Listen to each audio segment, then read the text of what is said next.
Good morning.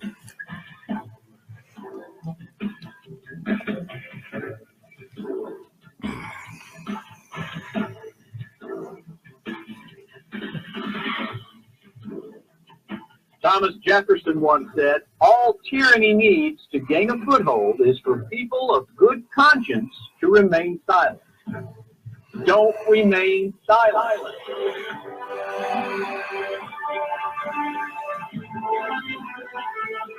The recording has started. Upton's The Pickle Barrel with author, speaker, commentator, and show host Bill Pickles. Good morning, good morning, good morning. Glad to have you here in the Pickle Barrel this morning. I tell you, I am hot. Now, I'm not talking about temperature-wise due to the weather. I am hot on the innards, the inside, my brain, my temper. I am hot. And we're going to be talking about a couple of things this morning here directly. The filibuster. And we're going to talk about North Korea also a little bit.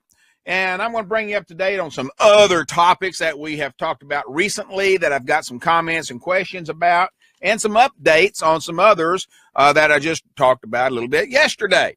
So we've got a full 2-hour schedule here in the Pickle Barrel. Now, I hope you'll participate in the conversation and stick around with us. If you would like to jump in here and share your opinions and your comments, we've got the chat room available at AmericanPatriotRadio.com. We've got the chat room right here on Facebook.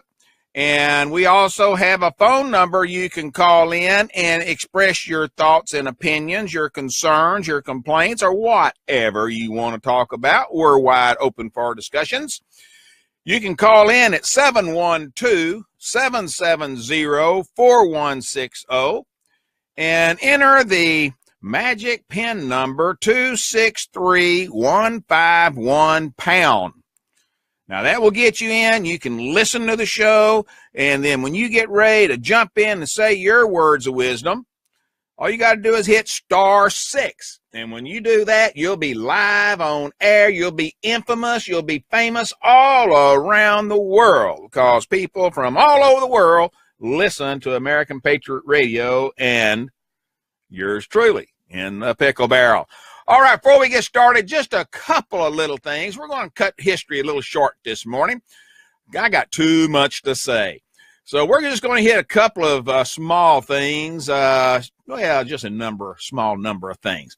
In 1776, the Continental Congress, having decided unanimously to make the Declaration of Independence, affixes the signatures of the other delegates to the document. They all didn't sign them the same day, you know. So anyway, there you go. 1790, the first U.S. Census begins enumerating the population. Enumerating. I think that's kind of like counting, isn't it? They counted the people? Yeah, okay. Let's see here. 1819, the first parachute jump from a balloon is made by Charles Guill in New York City. The one thing on my to-do list, my to-do bucket, that I have not done so far. And I've got a couple of guys I talked to just a couple of weeks ago that said they would be more than glad to have me go with them. And I told them that's great. I appreciate that, and I'm going to schedule that as soon as I garner the nerve to do it. That's my problem. Being scared to death of heights, that's the last thing I've got to do. I've done the bungee jump. Yeah, I did that. I did the, what do they call that? The zip line. Done that. I just haven't got around to the parachute jump. Maybe, just maybe by the end of the year. Maybe. I'm sweating right now. Okay. Let's see here. 1832, troops under General Henry Atkinson massacre the Sauk Indian men, women, and children who are followers of Black Hawk at the Bad Axe River in Wisconsin. Black Hawk himself finally surrenders 3 weeks later, bringing the Black Hawk War to an end. That was one of the big, bloodiest Indian wars of all time in the U.S. You just don't hear much about it. 1847, William Leadsdorff launches the first steamboat in San Francisco Bay. 1862, Union General John Pope captures Orange Court House, Virginia. The Army Ambulance Corps is established by Major General George McClellan in 1862. Wild Bill Hickok shot while playing poker. Legend has it was by one of his disgruntled friends. And he was, well, anyway, he died. They misspelled his name here on this, by the way. 1914, Germany invades Luxembourg. Calvin Coolidge, vice president in 1923, becomes president upon the death of Warren G. Harding. Lieutenant John F. Kennedy, 1943. Towing an injured sailor, swims to the small island in the Solomon Islands the night before his PT boat had been split in half by a Japanese destroyer. The night before, and he was out there swimming, towing a guy. You know, if you've seen the movie, you know, he had that strap around his neck, and then he had his teeth, and he had it around his neck. It's a good movie, by the way. Okay, some of the famous people, just a couple here. Let's see here. James Baldwin, writer whose works include Go Tell It on the Mountain and Notes of a Native Son, was born in 1924. Peter O'Toole, I think one of the greatest actors ever, was born in 1932. And James Fallows, writer and editor of the U.S. News and World Report, was born in 1949. I mean, that's a young guy compared to most of these editors and publishers. 1949, just a couple of years older than me. Young guy, in spirit anyway. But those are some of the things that happened on this day in history. Let's get started talking about things that's going on right now. We were talking about the economy a little bit yesterday, and I'm going to zip through these things just like I was on a zip line. And I want to just bring you up to date on a couple of real quick things. Auto sales drop again. July's decrease marks the 7th consecutive month of declining auto sales. And so while everybody thought it was going to be a good one, it didn't quite turn out that way.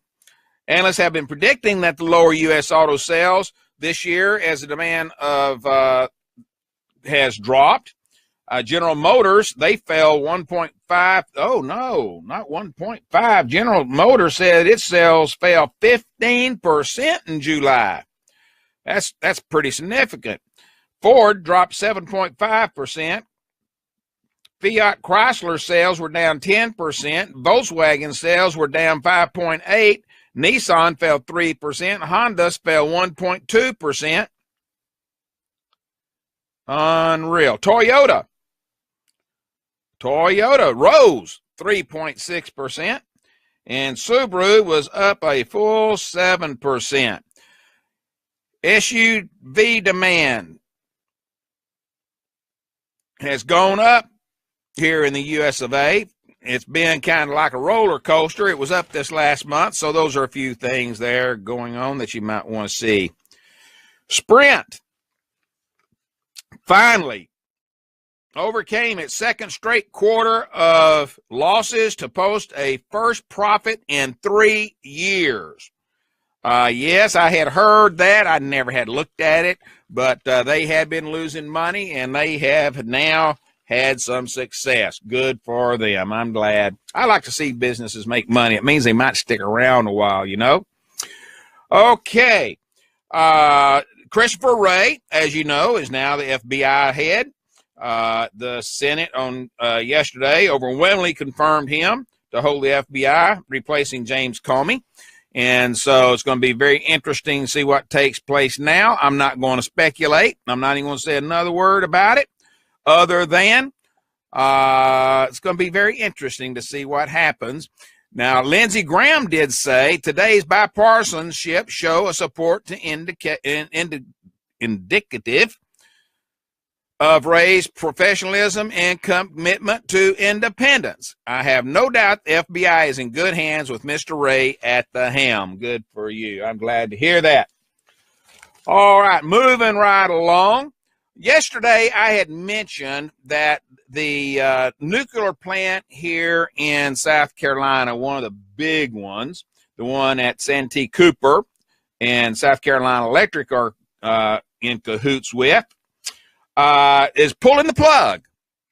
Well, you know, it's been a long time coming. They were billions and billions and billions of dollars down. They were $9 billion already spent on the project.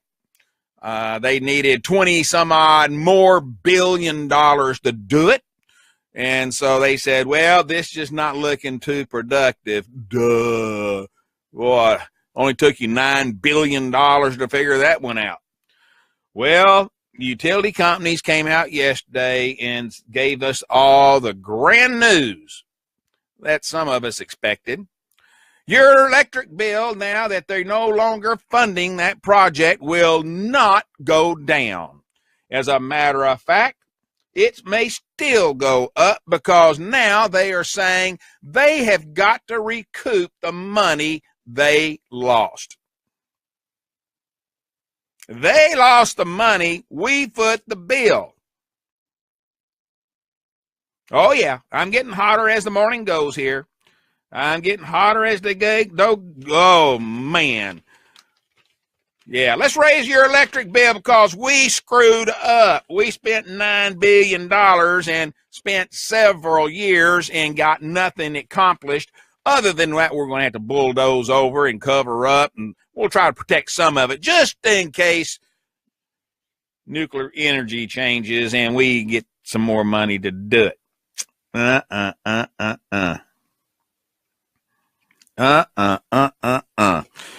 I tell you what, that's fine with me. Let them do it. Let them do it. By gosh, we'll still pay it. We need it, right?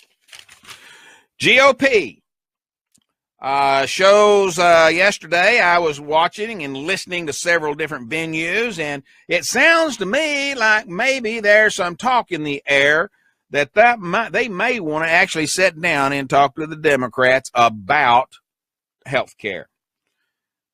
Well, I'm going to talk about that until they really get serious and start talking about it themselves. I am not happy with those campers up there, and that's all they're doing. They're there on camping trips.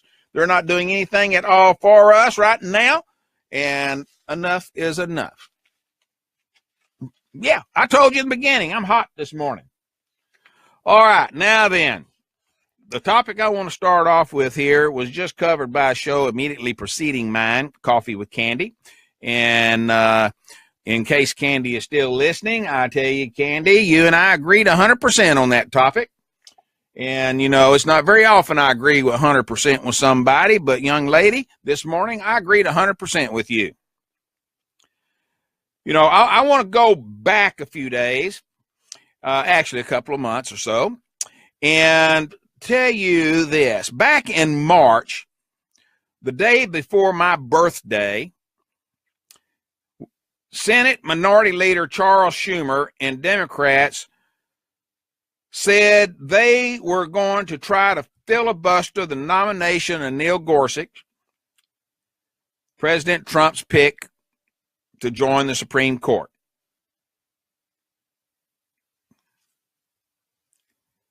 People say that, well, the Republicans are the masters of the filibuster. They use it. Well, Democrats use it too, folks. Political parties have the same options, the same rights to use whatever tools are out there available to them.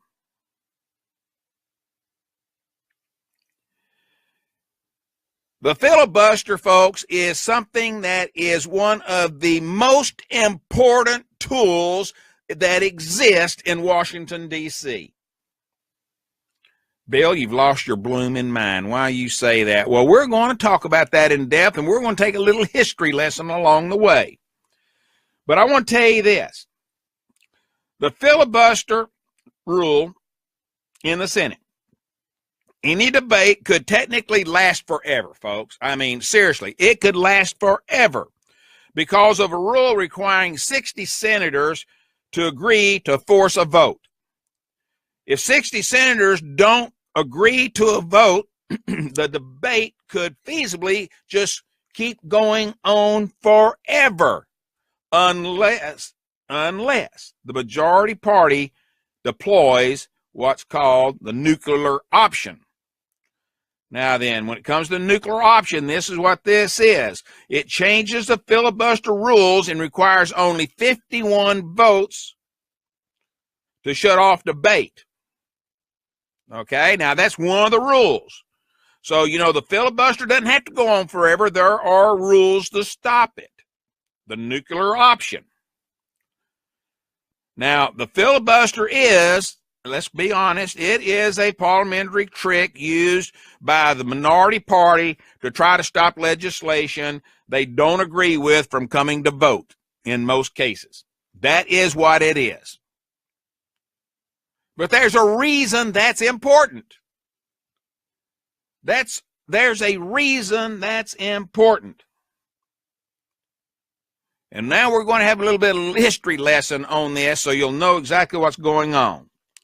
You know, the history of the filibuster is kind of confusing. You can look at 5 or 6 different sources and they tell you where it all comes from. But the Oxford Dictionary in 1591 has the word fleebooters. Now, the word was applied to loquacious, let's say, legislators in 1890, who sought to interfere with the Senate business. Filibustering senators, now this comes from Melissa Block, who is, I don't know if she still is, but I know she used to be with NPR. But filibustering senators were, by extension, pirates raiding the Congress for their own political gain. And I guess you could say that is exactly right. That's what they use the filibuster for. It's one of the few tools that the minority parties have to keep them in the game. You see, I'm going to jump ahead here a little bit and tell you this. I don't believe the filibuster was originally intended to be part of the Senate's original design. It came about by accident, and I think that we should be very grateful that it did. You see, the filibuster keeps any one party from having total control of everything. You know, I just think that we need to understand how important this thing is.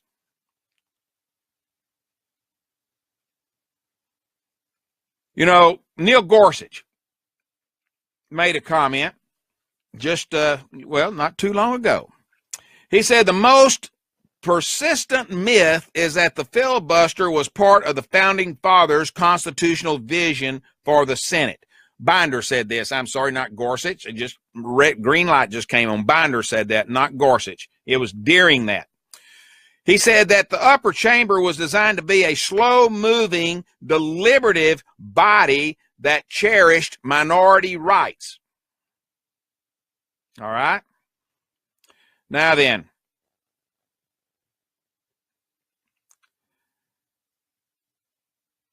if you remember, Appellate Judge Neil Gorsuch testified during the third day of his confirmation hearings before the Senate Judiciary Committee. Rather than the filibuster exist because Aaron Burr said it should, in 1805, Burr pointed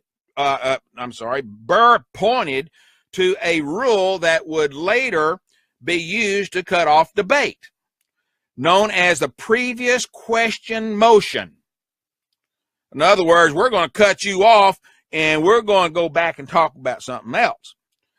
Well, as an example of the redundancy in the Senate's rule book, Binder testified, it wasn't until 32 years later that a senator used a loophole to drag out a discussion indefinitely, effectively paralyzing the chamber.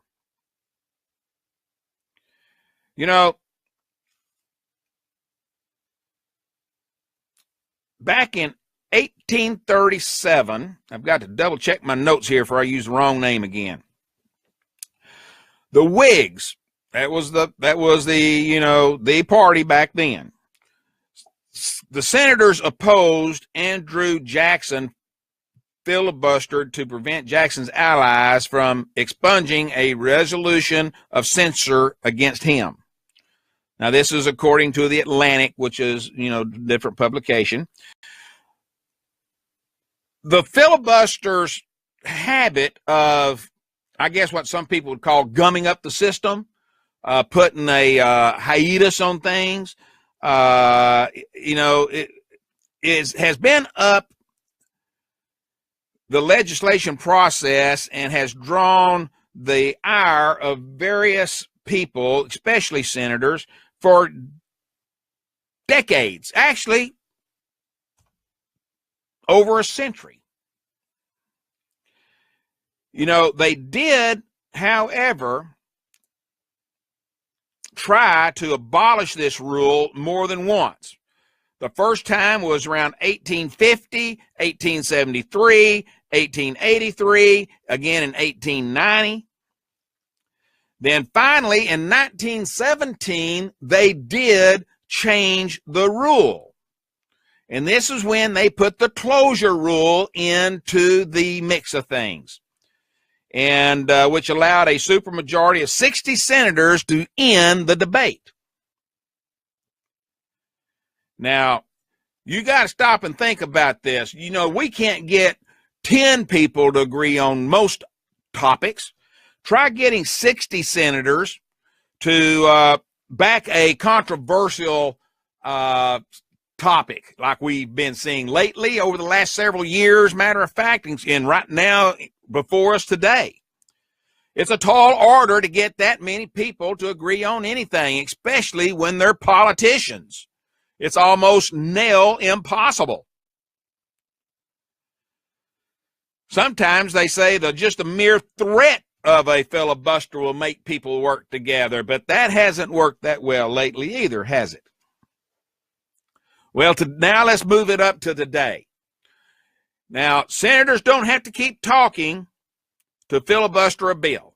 You don't, it used to be, they say, well, someone has to stand up there and talk and talk and talk and talk and talk, like they did in the movie Mr. Smith Goes to Washington, one of my favorite movies of all time. They don't have to do that now. Today, senators don't have to keep talking to filibuster a bill, as noted by so-called, quote-unquote, racist Senator Strom Thurmond of South Carolina did for more than 24 hours back in 1957. He stood there and talked and talked and talked. Actually, it was 24 hours and 18 minutes, if I remember that correctly. Don't forget that 18 minutes. That might have made the difference. In recent years, though, some members of the majority party have suggested doing away with the filibuster entirely. And I tell you what, I'm grateful to Mitch McConnell for this. He's one that is not too comfortable with it, doing away with it. And it would be a big mistake. And I hope from now until who knows when, the filibuster stays intact. It's got to. It's a vital tool. I think that senators today are better think twice, better think thrice before they start considering doing away with the filibuster. I think they need to just, I'm sorry, President Trump, they need to ignore you on this topic. They need to ignore you totally on this topic.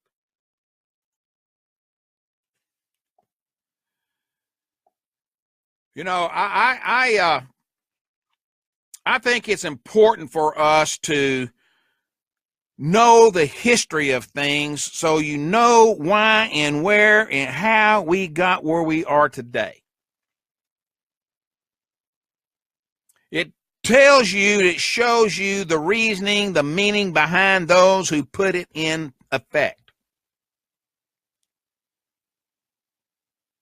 You know, I think that another topic we're going to talk about is another one where history we need to review about before we take any major action.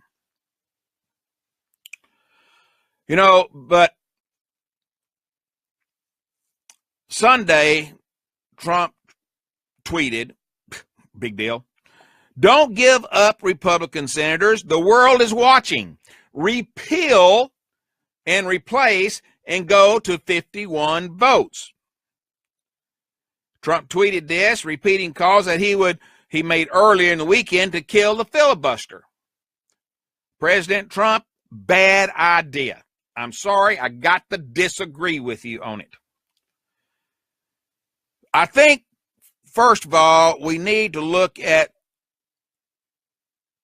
some facts, realities, do a reality check, however you want to say it, about two major issues, the realities of this.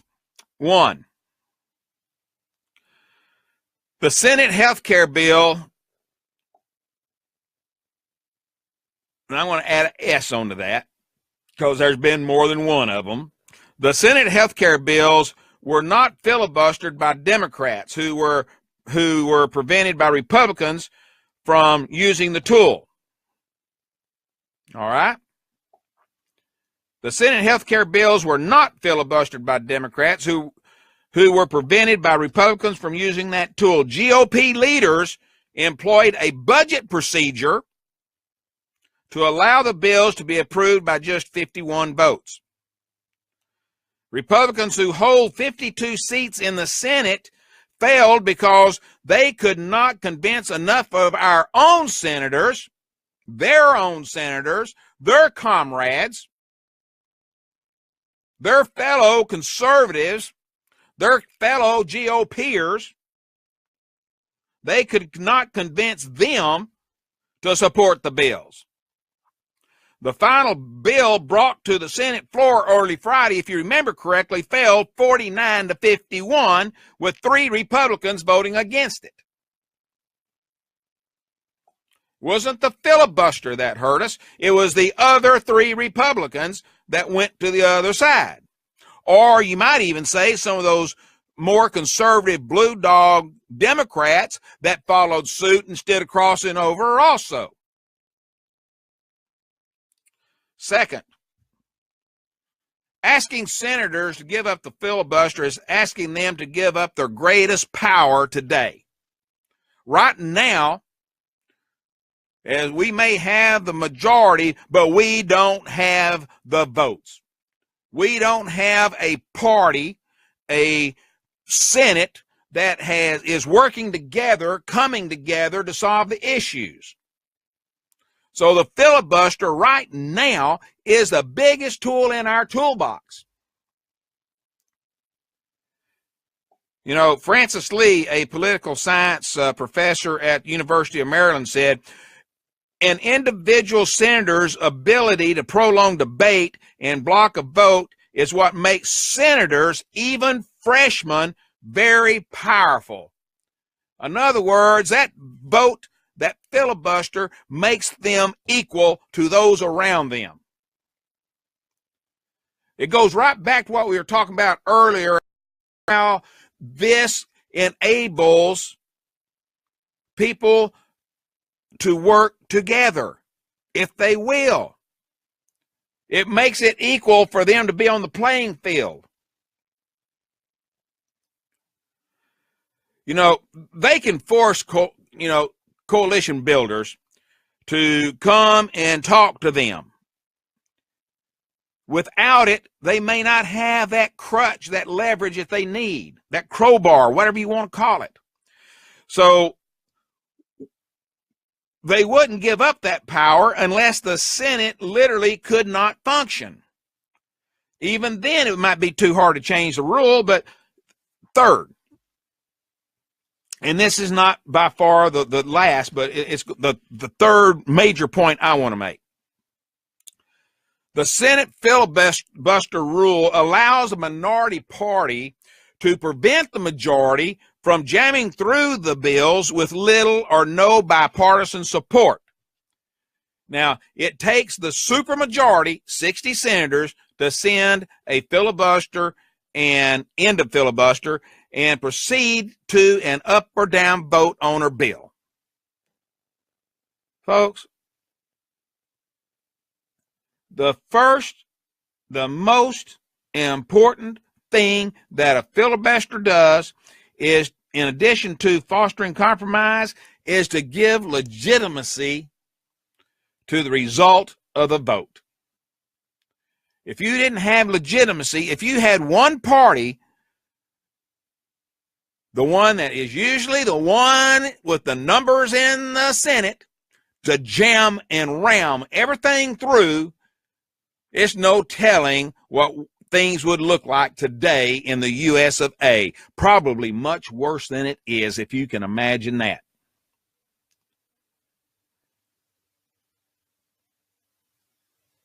Joshua Hutter, a senior fellow at Georgetown University, says that if you can get buy-in by everyone, if you can get buy-in from both parties, I believe is what he exactly said, if you can get buy-in by both parties, it's easier for everyone to accept the outcome. See, the games we're playing right now just adds fuel to the fodder, you know, when it's 100% Republican, 100% Democrat, 100% those hard-nosed righties, and those god dang snowflakes on the left, 100% of them. Can you imagine if we didn't have some type of control? Can you imagine? I can't. And God bless, you know, I tell you, I do not want to see it. I do not want to see it. Fletcher says, Rush Limbaugh stated yesterday again, Republicans are blowing a chance of the century to change our country for the better. Yes, they are. Neil says, GOP is not a working, listen to the word there, folks. The GOP is not a working majority party. Truer words never said, Neil. Thank you. Fletcher comes back and says, Mitch McConnell needs to use his bully pulpit, giving and taking support, funds for re-election, oppose space, access all. You know what? There's a games there that could be played, Fletch. You're absolutely right. Newt Gingrich is about to implode about this blunder by the party in all three branches who can't do a thing for Americans. And, you know, I was listening to him, Fletch, a couple of days ago. I was listening to some of his things that not live. They were, I was picking them up on the internet. And you're exactly right. You know, this guy is about to go bonkers. Don't you know some of these people wish now maybe that he had become president? I'm just wondering. Is there something there in the future, maybe? You know, I think probably the one thing that, and I'm going to get off this real quick here, but, well, not real quick. I still got a few more things, but as quick as I can. The one thing that I really, really want to get across is the fact that the filibuster does indeed empower everybody. Everybody. I don't care how strong you are, how new you are, how unlike you are by your compadres in the Senate, or how you're worshiped by those in the Senate. You don't care if you've been there 50 years or if you've been there 2 years. It's a tool that makes everyone more equal. You talk about draining the swamp, taking the power away from all the old-time folks, all those old-timers, hardcore.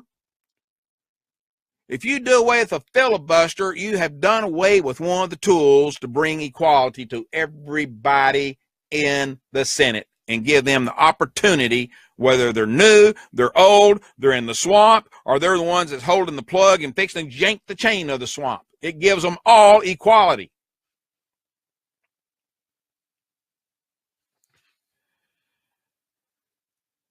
You know,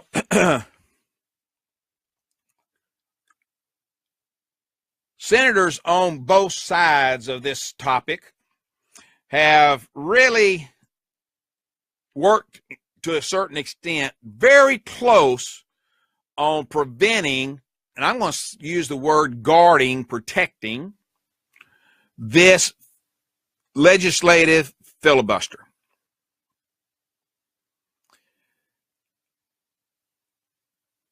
Just in April of this year, 61 senators sent a letter to McConnell urging him to preserve the rule. And I want to read to you some of the things that were in that letter, and it spells it out pretty closely to perfect. If you abolish the legislative filibuster, the minority party senators would be almost as impotent as the minority party House member, which is pretty damn impotent. That came from Jack Pitney, a political science at Claremont McKenna University. I don't think it's a university, it's a college. It's a college in Southern California. The last thing any self-respecting, and I agree 100% with this, I wish I had come up with this phrase myself. I think the last thing any self-respecting senator wants is to get rid of that filibuster. There's a reason why House members run for the Senate and not the other way around. That filibuster gives them equality. It gives them a certain amount of power. Power that they would not have as a rookie. And they need it. They need it. You know, it gives both parties members of both sides, especially the majority, more freedom from the base of their party. You know, I am going to say this out loud, and I want everyone to hear me. I am not against a senator that bucks his own party. If that senator can convince me that he's doing what is best for the people. You know, believe it or not, folks, some things senators do and congressmen, some of the things they do are not exactly the best thing for their people. The people at home, in their state, in their districts. It's not always what's best for them. They don't always do what their constituents ask them to do. And I wouldn't expect them to, because, you know, sometimes we at home don't see the whole picture that they see. So I have no problem if a senator bucks the system and uses the filibuster. You know, the leader can say, I love your ideas. They can say, oh, I know where you're coming from. But unfortunately, folks, it's unlikely that you can get that bill through. So let's not even think about it. Let's let it go. We got other things we need to do.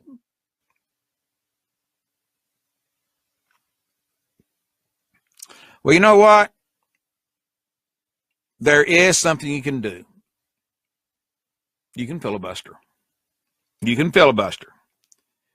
And the filibuster does a couple of things. One, it allows the topic, the issue, to stay on the floor. And it also, and don't tell me this hasn't happened. Don't tell me it hasn't happened. You can also hear the speaker or the president of the Senate, whatever, telling people, hey, look, we can't do it. You know, we don't have the numbers, blah, blah, blah. I understand where you're coming from. I'd love to work with you. But, you know, I've got to stand my ground. I got to stand my ground for everybody. Oh, but, hey, won't you consider filibustering? You got control then. It protects the Speaker of the House, whoever the leadership is, it protects them. It gives them an avenue that they can also play this game. So anyway, you know,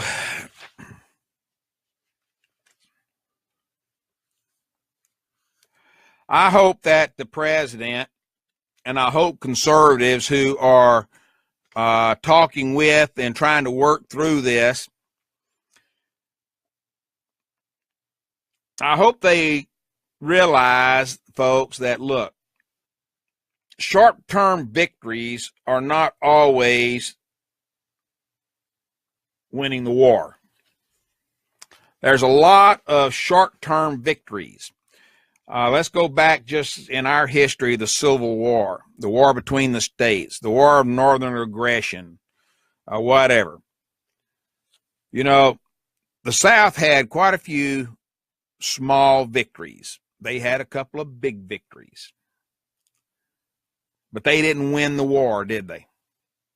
They didn't win the war. And look where they are now. Subjects of the North. And they are. We are. We're subjects of the North.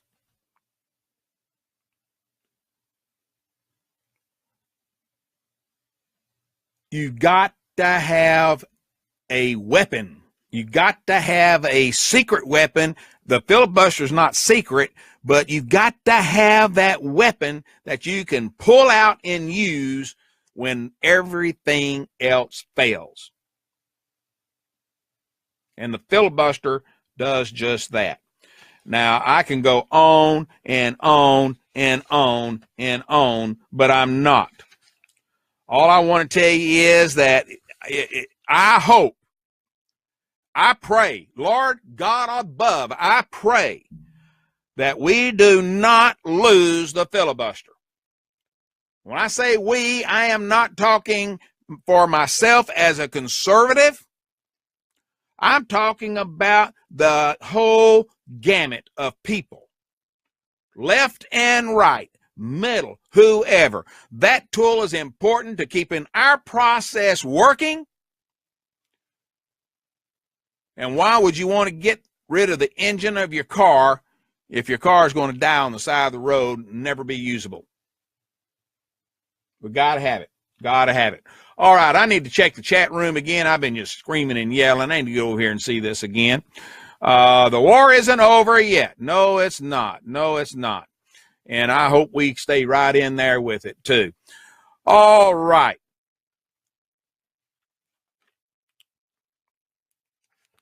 Oh, Lordy. Let me get a drink of water here. I done got thirsty. Excuse me just a sec. Excuse me, I'm drinking a lot of water. You notice I haven't been having that coffee cup with me. I'm back on my diet, trying to get physically fit. You know, I'd like to live about at least 30 more years ragging on the internet about, or whatever the tool is in the future, about what's going on. All right. Oh, Lordy. North Korea. I didn't really want to get on this right now, but I want to do it right now anyway to get started on it because I'm hot about this too. You know, I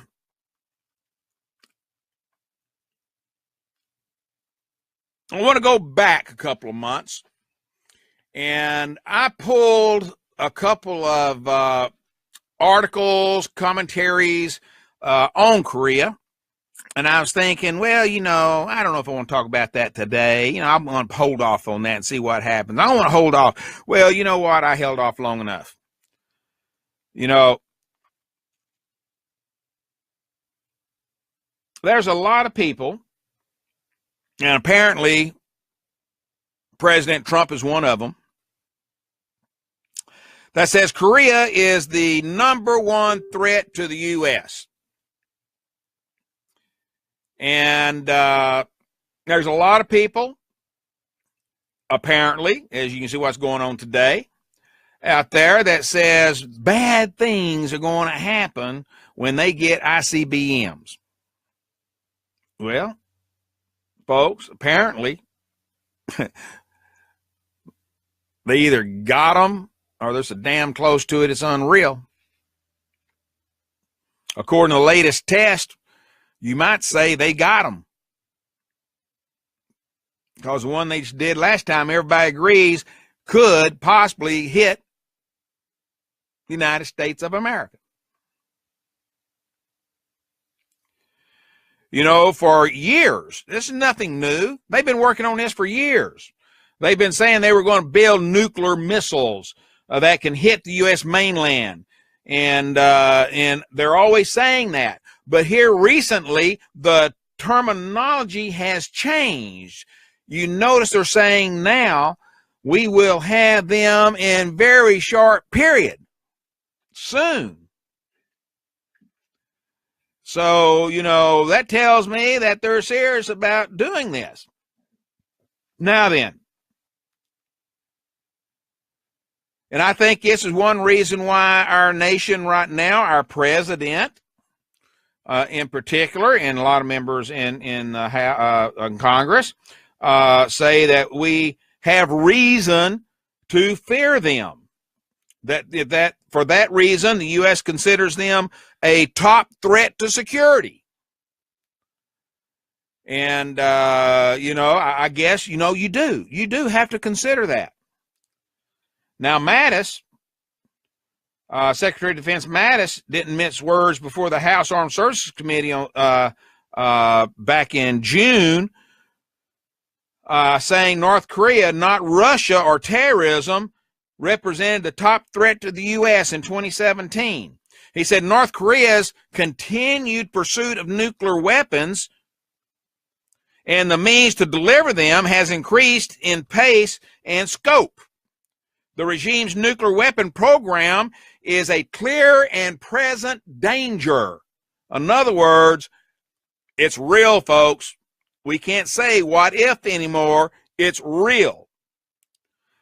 And he also said that the regime's provocative actions, and I'm going to quote this, he said the regime's nuclear weapons program is clear and present danger to all, and the regime's provocative actions, manifestly illegal under international law, have not abated despite United Nations censure and sanctions.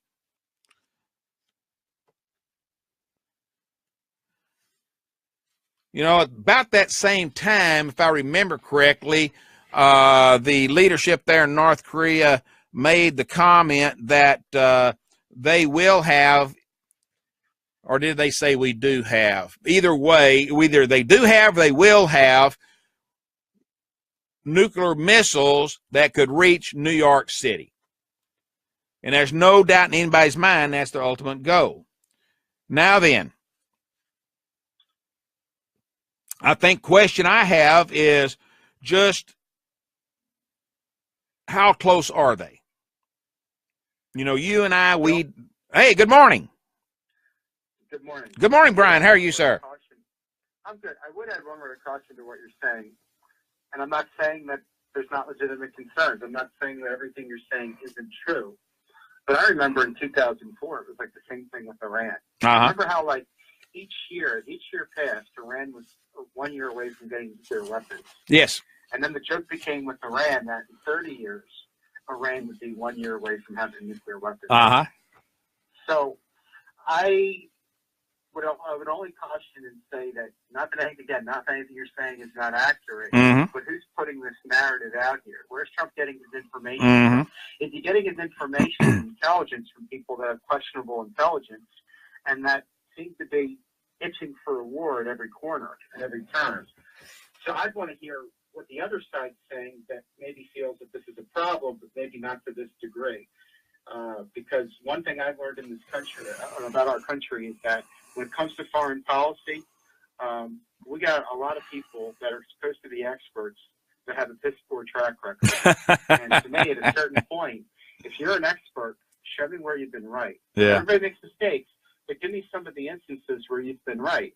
Yeah. You know, a lot of the same people that are pushing for probably confrontation with North Korea, they've pushed for confrontation with every single country in the Middle East probably over the last 15 years.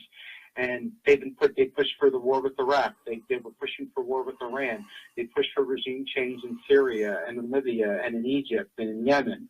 They're pushing for war now with Russia, belligerents. They pushed for regime change in Ukraine. So have we gotten good results from any of these other actions? So I think it's important before we rush into something and get bullied into submission and this idea that North Korea has to be dealt with militarily, that we get all sides of the argument, and then, and only then, make some kind of a decision. But I really wonder if North Korea is a problem to the extent that a lot of the warmongers are making it out to be. Well, Brian, let me add this in here. And this is one of the big issues. What would happen?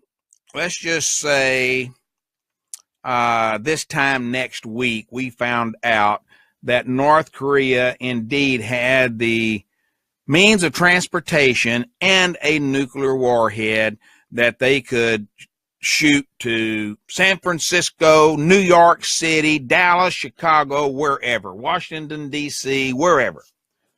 What do you think would happen? Well, I don't know what would happen. But the question would be, what would be the appropriate response? Well, the appropriate response yeah. is to do what Israel did in Iran at times, which is to mow the lawn. I'm okay with mowing the lawn, but I don't want to rip up the yard. Remember, the whole thing what Iraq taught us is, you go into a store and you break something, you break it, you buy it, you own it. So I think we should be very careful, and any response should be measured, because I'm sure one of the things that they're just itching to do is to have regime change in North Korea. Yeah. And that sounds great. And what's going to replace it? Well, the word is, they've already got nuclear, they have the capacity of doing nuclear. But the question I have is,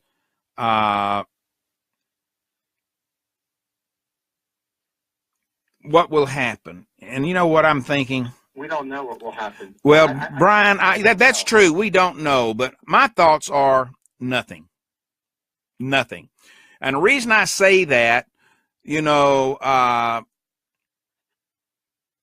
we've been over there since the 1950s. Okay? Right. We have over 28,000 U.S. troops there 24/7 since the 50s, folks. What kind of expense and all kind of, well, you just go down and look at the pros and cons of this.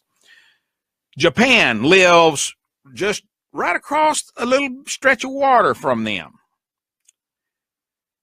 And nothing's happened. And I think one reason for that is, folks, and look, I may be way off base here, but I want to tell you this. Say they do have weapons already. They say they do. Let's just say they do. I don't think they have that many. They may have 5 or 10, 15, 20, 2 or 3. Who knows? But we do know that we have well over 2,000 of them. That's my point. Okay? Now then, if they got 1 or 2 and we got 2,000, don't you think it's kind of a stupid idiot that would pick a fight with those odds? See, I think there's a lot to be said for that. And I think there's a lot to be said for what you just pointed out, which is that we've been there since 1949, 1950, whatever it is. Yeah, we yeah. They've been dictators in North Korea for over 65 years. Every time they feel threatened, they get belligerent and they talk a big game. But in the end, that there's been relative peace over there. Yeah. And so, what I feel is, there's a good chance nothing would happen. And certainly, whatever would happen, it wouldn't be worth going to a war over. Yeah. And again, unless there's really a better alternative. But this whole belligerence thing needs to stop, especially because we don't have a good track record with this kind of stuff. We don't have a lot of victories. Yeah. And I don't think that would turn out too well. Yeah. Besides, if North Korea, here's a point I would make. If North Korea really is this imminent threat and danger, South Korea, we talked about this a couple weeks ago, has a population at least twice the size of North Korea. Right. They have an economy many times the size of North Korea. Right. If I'm South Korea and I'm scared to death of North Korea militarily, then I'd be spending a lot more money to build up my military, regardless of what America's doing. Mm-hmm. I'd be bolstering my military, doing everything I could to get more advanced weapons systems. Mm-hmm. Not relying on America for THAAD missiles, but I'd be Mm-hmm. doing everything I can. I'd have a massive military buildup. Mm-hmm. I'd probably increase the size of my military. Well, Brian, why do they need to do that? Because we're there for them. Well, it's one thing if it's just you. The point is, if this is just some great threat that's going to Mm-hmm. change everything, Mm-hmm. that's a provocative change to the status quo. Yes. The point I'm making is, if really the threat is really the same threat we've had for a number of years, then there's no reason to change. Mm-hmm. But again, if it's this provocative threat that's going to change everything and make the world so much more dangerous, Mm-hmm. I'm from South Korea. I'm thinking, I don't care what America's doing Mm-hmm. for me. I got to start building up my own military. It's like Yeah. the analogy I make is to Eastern Europe. You get all these Eastern European countries that talk a big game about how Russia's a threat, Mm-hmm. and not only are they NATO deadbeats, maybe that's less of a problem now, Yeah. but they don't spend any kind of money on their military. Yeah. So, again, if the countries that live, that border on North Korea or live close to North Korea Mm-hmm. or border on Russia don't feel it's enough of a threat to where they're not willing to have a massive military buildup and spend more GDP on military, then maybe what we're being told isn't exactly true. Because Yeah. I just try to think of this logically. Yeah. If I was running South Korea and North Korea is this great threat, I'm thinking, well, I have an economy, a much larger economy, I have a much larger population, I have the economic means to do it. Let's start, mobilizing and building Mm-hmm. up our military, not to have to rely on America. I mean, am I wrong? No, I think you're right. Makes sense to me. Yeah. Good morning, Michael in Facebook. Glad to have you this morning, sir. I also, you got to look at it like this, I think.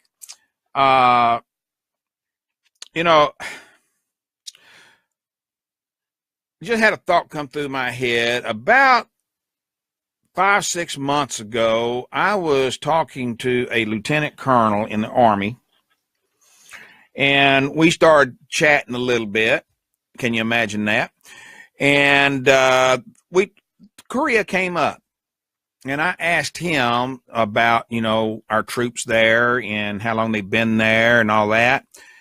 And he said, well, Bill, realistically, he said, you won't hear too many people say this, but, one thought is that by having them there in a constant rotation of people active duty overseas is good training for the troops, because they get a taste of what it's like to be away from home for extended period of times. They become familiar with the customs, traditions, the thinking, the logic that these people have, or no logic in some cases probably.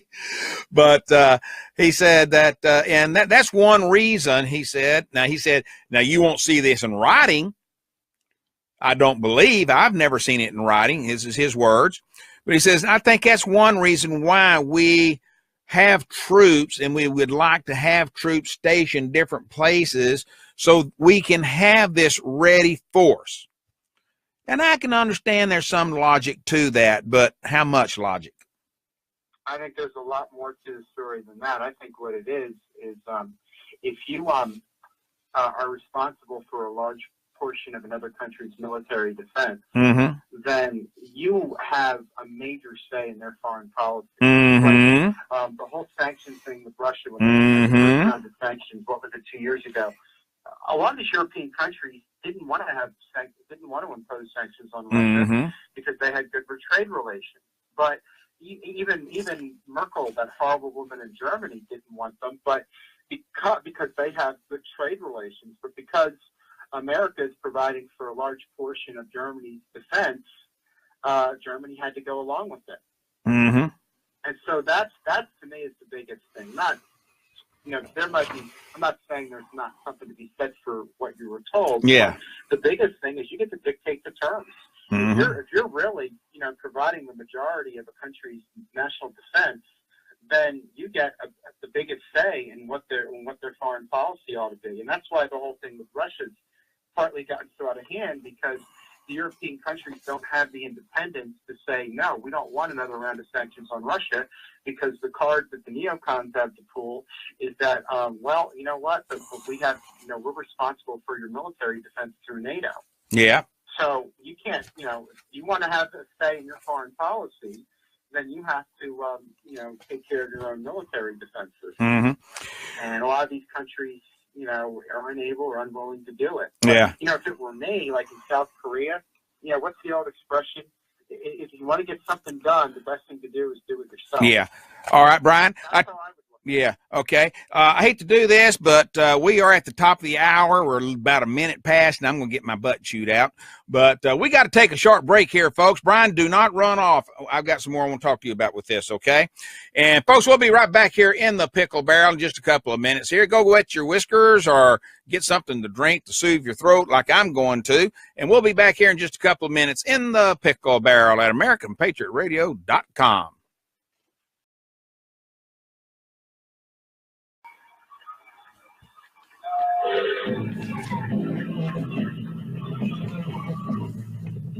Welcome back. You're in the Pickle Barrel with Bill Pickle.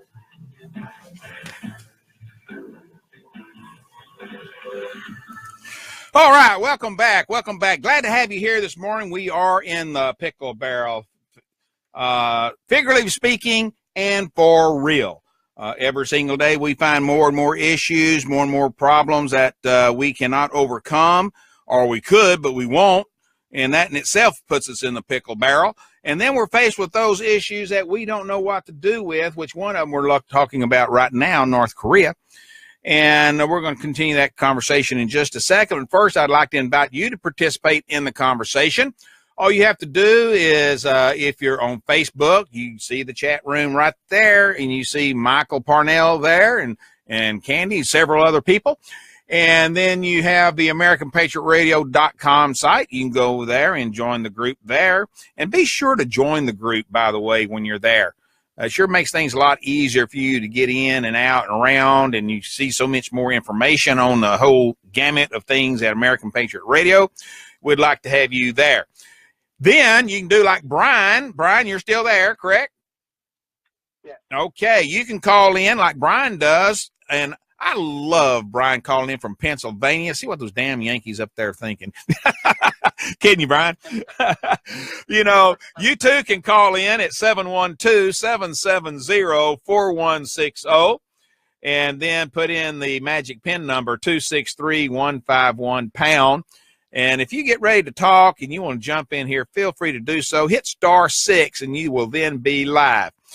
Brian, you know the difference between a Yankee and a damn Yankee? What's that? A damn Yankee comes down south and stays. He doesn't go home. Well, now that is an old joke. I'm serious. I don't believe that. I've got a lot of Yankee friends down here, and they have made our economy what it is today. yeah. Time to suck up now since I said that, right?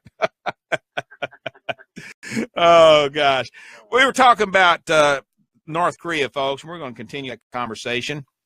You know, I saw a report. This was back about a year ago. I think it was June, maybe. It was right at a year ago.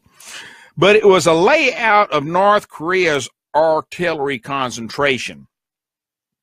And the whole topic about it is the based on their own and expected positions, North Korea conventional artillery on the border of South Korea can target South Korea to varying degrees.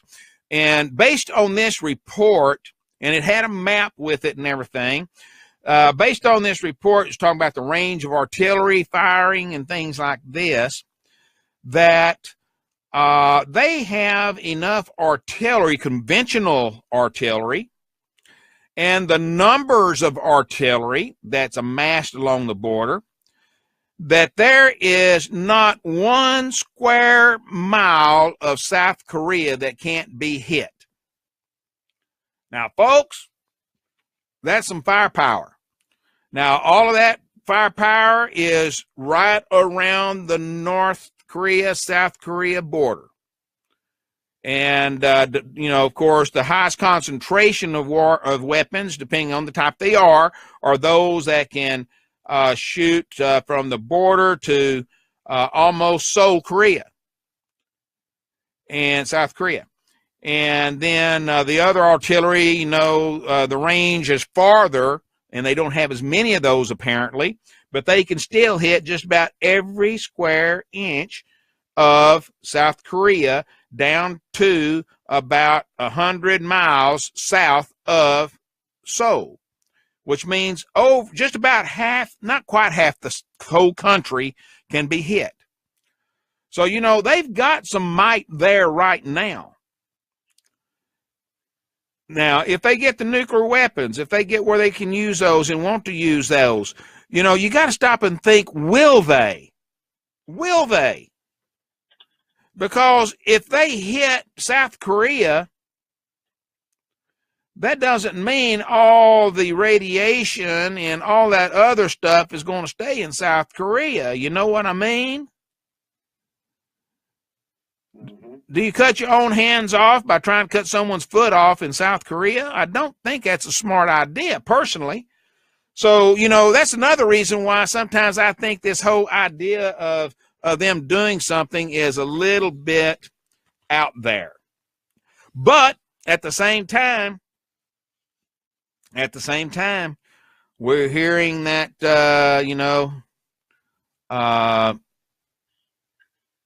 Mattis made clear the U.S. was nearing its end of its rope dealing with North Korea, saying we're exhausting all possible diplomatic efforts in this regard. And North Korea recently taunted Trump by saying it was capable of hitting New York City with a missile. But Mattis said a war today would hurt all of our Asian allies. And see, well, thank God at least he said that. Yeah. See, here we go. Okay. Now we're looking at some more reality. If we do something like this, if we get into a scuffle with North Korea, it's going to affect all of our allied countries, including Japan. So, what do you do? What do you do, folks? I think we need to be chatting with some of our allies, don't y'all? And I think we need to be reevaluating the stuff that we're talking about in total. Well, I can tell you one thing, that China, whatever the response is going to be, China absolutely doesn't want regime change, because regime change means a big refugee crisis. Oh! It's going to affect China. Oh, yes, yes. They absolutely don't want that.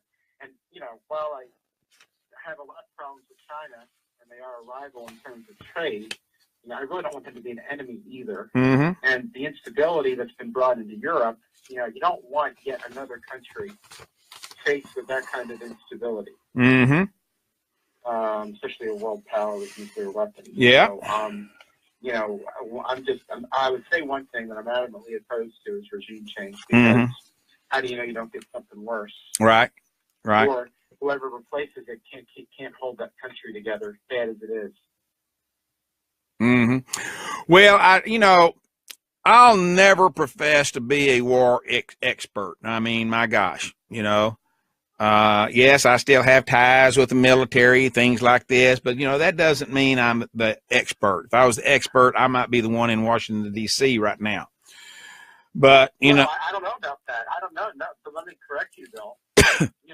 Washington, D.C. is full of sycophant morons.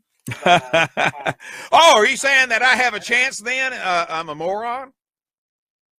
No, I'm saying, believe me, if you're somehow indicating that you have to be intelligent to be in Washington, I question that based on a lot of the things that I've heard these people say. Yeah. I question with them. I think we have a lot of people that aren't very intelligent. because when I hear some of the solutions being offered to our problems, I think, it doesn't take a genius to figure out that, like, these people have no idea what they're talking about. I mean, can you argue somebody like a Maxine Waters is intelligent?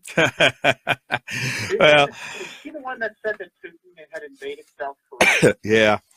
Well, Or was that Pelosi? I don't, who knows? Both of them probably made some kind of a comment like that, if I remember correctly.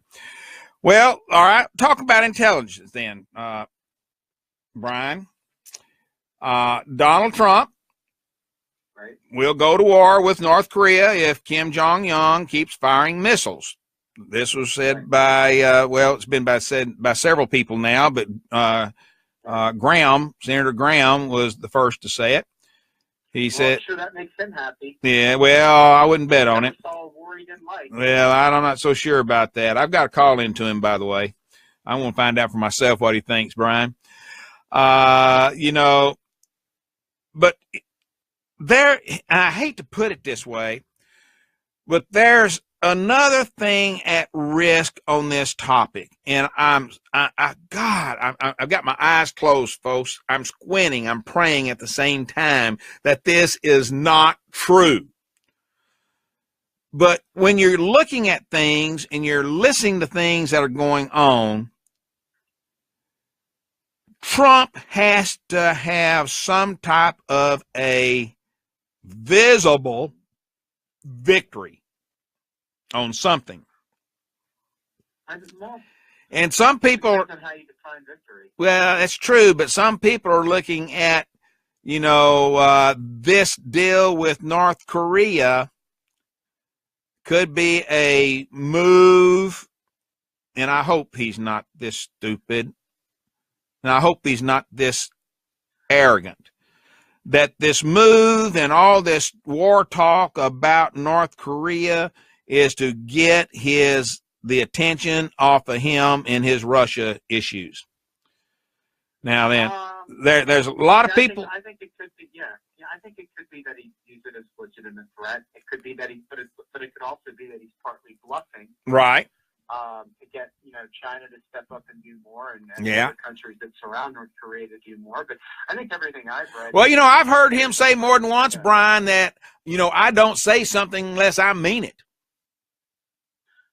Right, but I mean, there's a lot to be said for jawbone and bluffing, and I think instinctively that Trump has seen the foreign policy we've had for most of the last 25 years and realizes it doesn't work.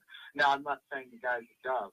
I'm not saying that he's where I am with foreign policy, but I think that, I think if you read about, for example, what happened in Syria, the big changes he made there with cutting off the CIA program, funding the rebels, with basically telling all the generals to go back to the drawing board with Afghanistan and all the other things, I think he gets from everything that I've seen that regime change is not a good idea. Yeah. It's not a good idea to get, have a military, militarily invade another country. I think whatever the response is going to be, it's going to be more restrained probably than what anybody else would do. Now, if I'm wrong, then I'm going to have a big disagreement with it. Right.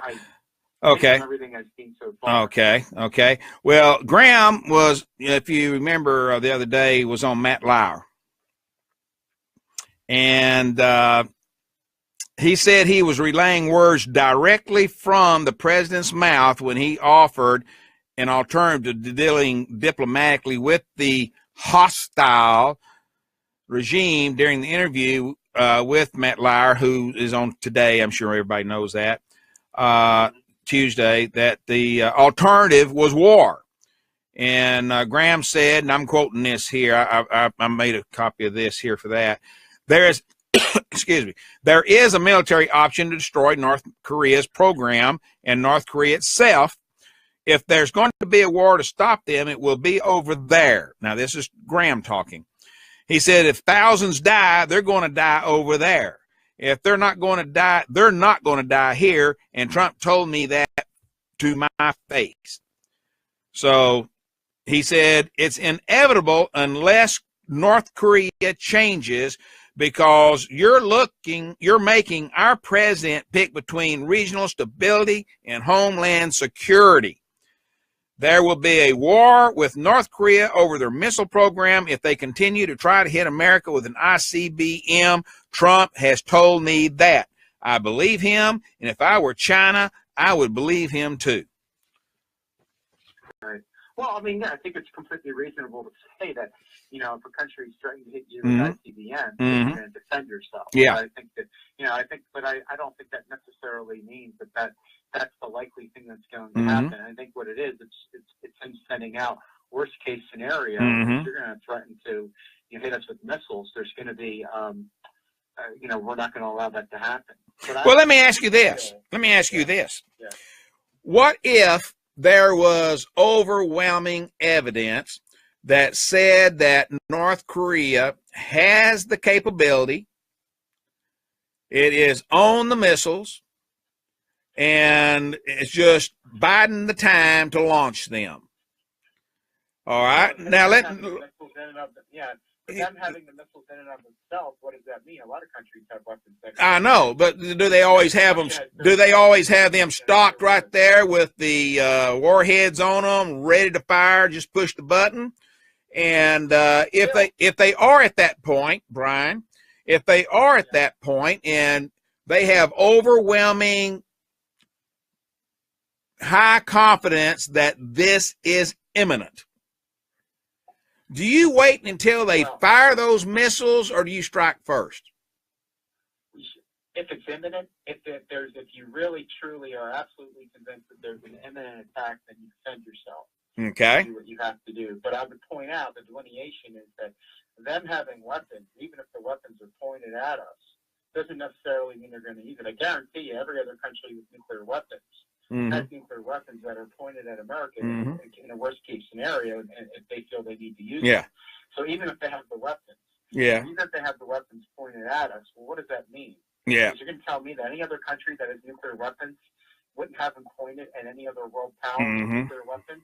You're dreaming. Well, it's not how the world works. Yeah. Another thing here, too, is, though, that I would hope, with all the money we have spent on these things and over the years that we've talked about having it, I would hope that we would have sufficient anti-ballistic missiles of our own that we could take them out. Right. If not, where do we spend all these billions of dollars that we have blown? Kind of like that that power plant in South Carolina that spent $9 billion. Now they're closing down the project. I hope that we spend our money for a better cause. Trump keeps saying, though, we will handle Korea. He says we will handle Korea. But in and of itself, what you're saying and what Graham said isn't belligerent. It's just saying if another country is going to threaten us with nuclear weapons, we got a right to defend ourselves. And we do. And I tell you, Brian, not only can we, we should. We better. Well, you have to. Yeah. You have to. Kennedy said that during the Cuban Missile Crisis before it. But again, the thing is, that's in worst case scenario. There's a difference between saying worst case scenario, that's what we'll do, and saying but the more likely scenario. And the more likely scenario is that North Korea would be out of their mind to do that because they destroy themselves. And the more likely scenario to me is that whatever threats they're making is because they feel threatened. And again, if there's this big problem the way everybody, and look, if there's this big problem the way some people in our country are making them out to be, the countries that surround them don't seem to think so. And even if you're China, and let's say you're in China and you're a hawk and you don't like America, well, believe me, nobody wants to see any country hit with nuclear weapons because there are no winners with that. Yeah. So even if we got hit with an ICBM, well, what's the fallout from that? That affects everybody. You don't know how that affects the atmosphere. So, nobody wants to see even their worst enemy get hit like that because it affects everybody. What did Khrushchev say? Yeah, if ever had a nuclear exchange, the living would envy the dead. So, right. Nobody wants to see that. And the fact that these other countries don't seem to be more alarmed tells me that I think we're getting taken again. Yeah. I think we're getting conned. And maybe Trump is getting conned on that. Yeah, maybe so. How big of a threat they actually are. Maybe so. I don't see you know, I question that. I think it's good to question these things. I think it's good to question them now so that we don't make a big mistake later. Yeah. Well, you know, Mattis has been, you know, is well known for his aggressiveness. You know, he even his nicknames. You know, he's got 2 or 3 different nicknames that people use for him, like Warrior Monk, Mad Dog, Chaos. I mean, you know, and he is a general's general, if you want to call it that, now defense secretary. But anyway, well, you know, another thing that gets me about the conversation that we were just having is who is talking to who here. You know, Trump and Graham have been talking more and more lately. I don't know if people have picked up on that. They've been meeting with each other and Republican senators to continue to push for an effective repeal and replace a health care bill, to remove Barack Obama's landmark program. Even though their continued push for health care overhaul, other senators and other Americans, according to national polls, have expressed desire to move on and focus on other matters like national security. And so I'm thinking that is one reason, because, you know, you said yourself, you know, Lindsey Graham, big on national security and that kind of stuff. Big hawk. Hawk, exactly. He is a master hawk, big hawk, king of the hawks, to a certain extent.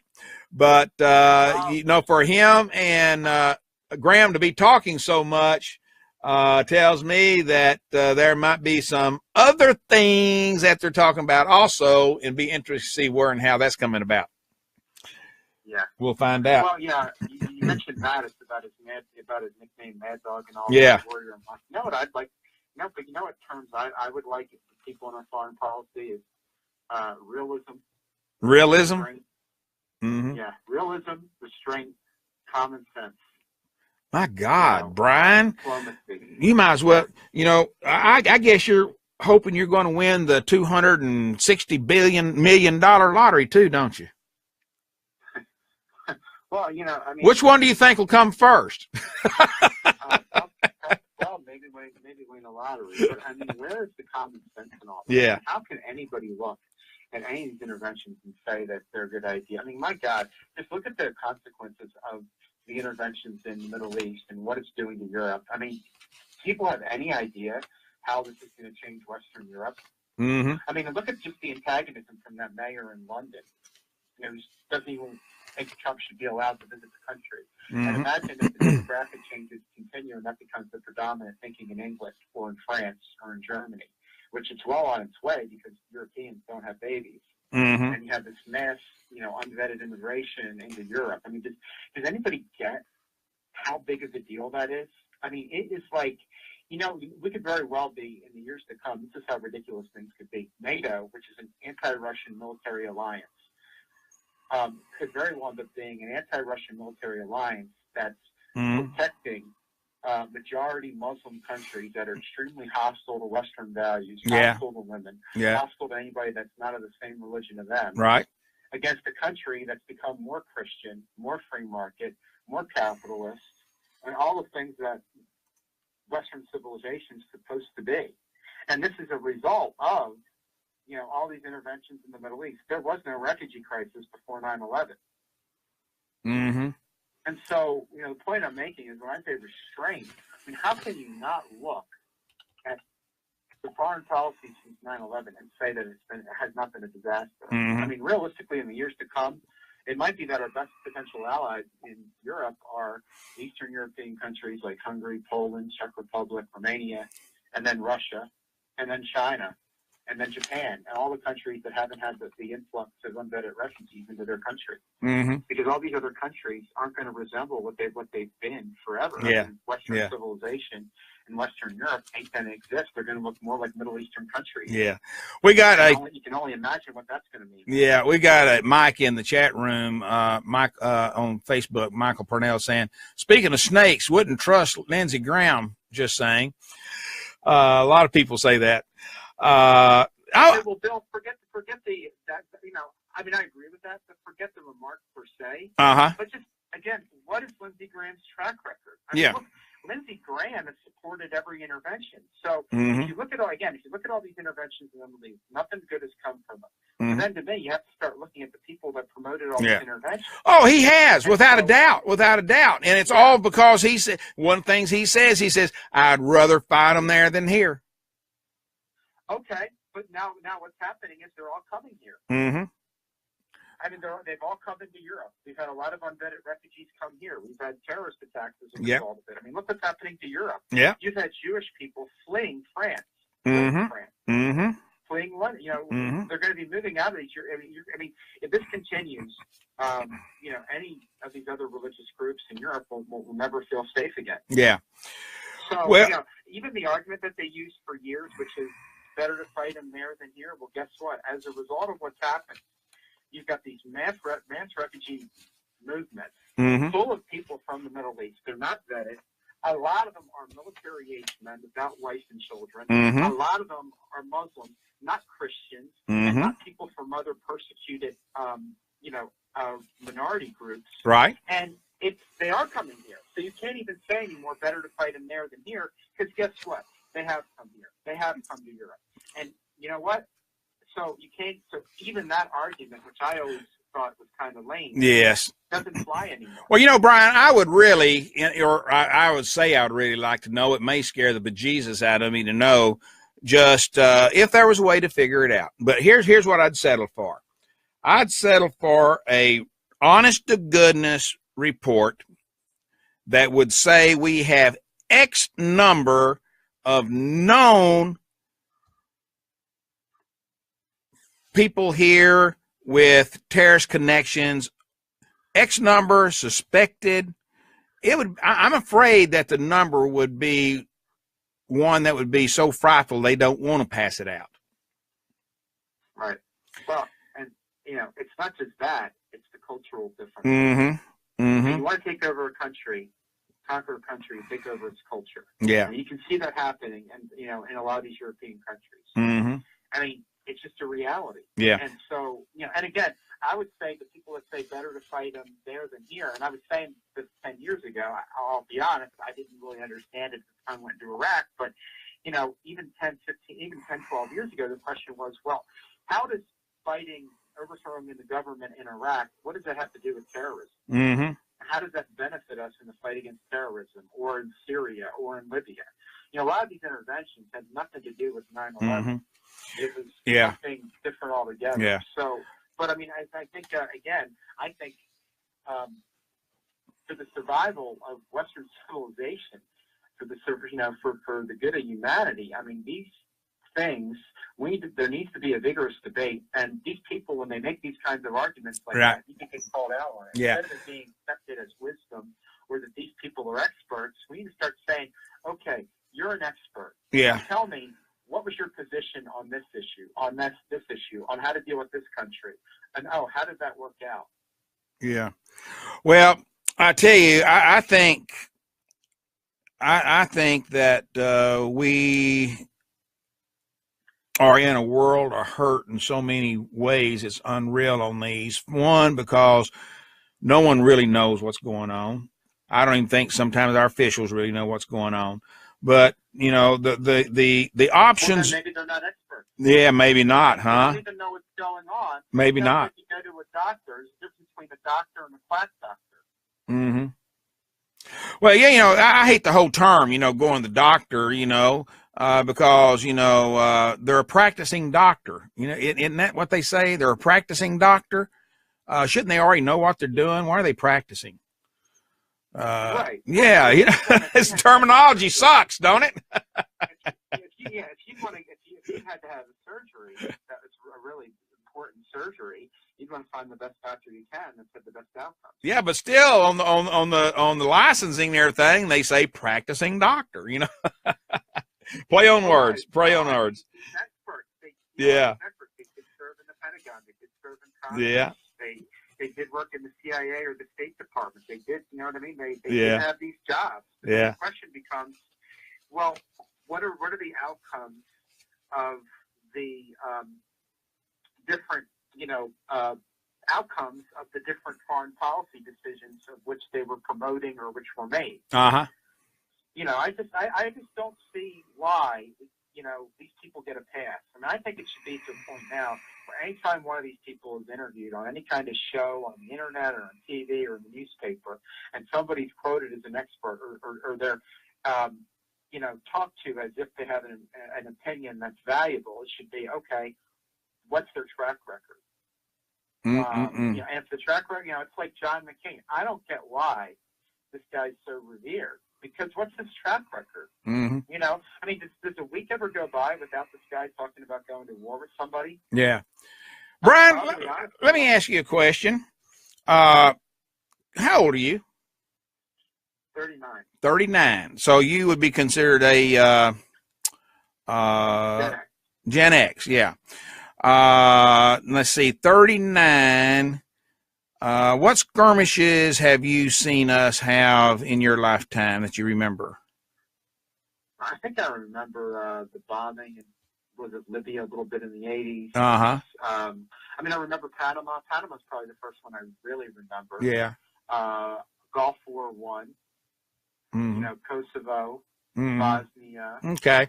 A lot of these, a lot of these so-called police actions that we've been involved in. Police action. Yeah. Okay. And then you get 9/11, you get Afghanistan. Well, it's true. Iraq, Yeah. Okay. Pakistan. So you have seen the good, bad, and the ugly. I've seen a lot of bad and ugly. Mm-hmm. The ugly, not a lot of good. Yeah.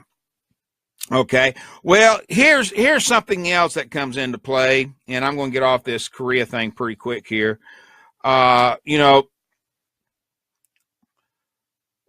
Trump administration has said it is ready to unleash American military might to back its diplomacy when it comes to preventing North Korea from developing the nuclear missile capability of hitting the United States.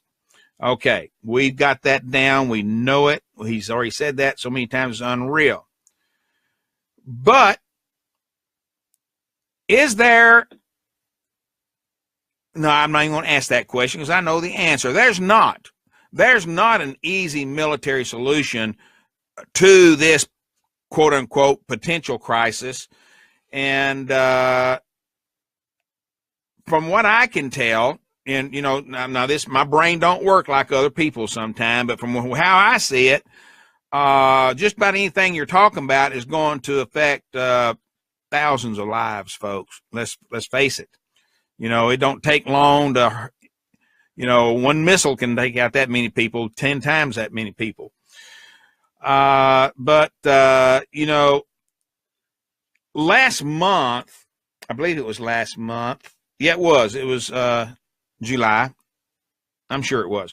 CNN revised military options for North Korea of what has been prepared and we're ready to be presented to President Donald Trump. They reported on these things. And one of the things that the National Security Advisor McMaster said at the time was, what we have to do is prepare all options because the president has made clear to us that he will not accept a nuclear power in North Korea and a threat that could target the United States and target the American population. Now, that came from National Security Advisor McMaster during his remarks at a Washington think tank. He's an Uberhawk. I'm sorry? He's an Uberhawk. Yeah.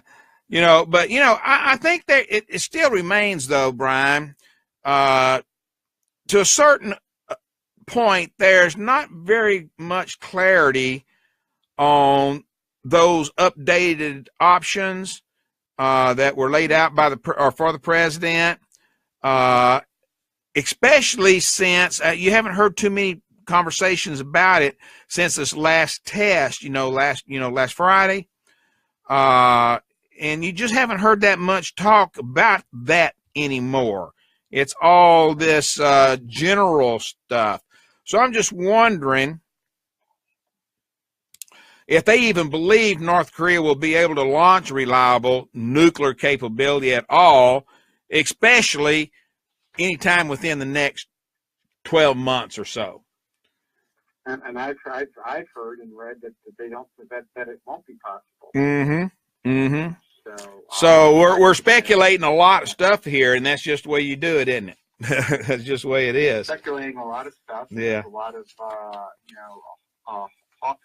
That might not be necessary. Well, Brian, a lot of people say speculation's not necessary, but you know what? I think speculation lays a lot of stuff on the table that some people wouldn't think about otherwise. And, and